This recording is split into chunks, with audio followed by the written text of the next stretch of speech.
আসসালামু আলাইকুম। হিন্দুবার জন্য নমস্কার ও আদাব। ফেসবুক লাইভে আমার কথাটি যারা শুনবেন তাদের জন্য আন্তরিকভাবে শুভেচ্ছা ও অভিনন্দন।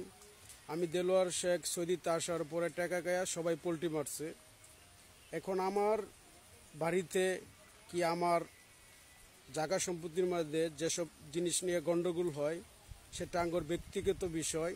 সেন কোনো লোকের অধিকার নাই জিগাইবার। যে লোকের অধিকার আছে জিগাইবার সে লোকে সব কিছু দেহাইরা অধিকার আছে বলার। আর নাহলে ঠেঙ্গো থাকবে না, মাথাও থাকবে না, বাড়িয়া লোলা বানায় আলবো যে কেই হোক। সৌদিতে আসার পরে টাকা খায়া জাহাঙ্গীরপুর ৫ নং ওয়ার্ডের ভিতরে এবং বালুকা ন্যাশনাল ব্যাংকের টাকা আছে, টাকা খায়া সবাই পোল্টি মারছে। অনেক খানকির পুতানে, অনেক চুত মারানিরা তারা ভাবছিল তো তাগর বুনানের বেশ সার টাকা, এই জন্য তারা খায়া পোল্ট্রি মারছিল।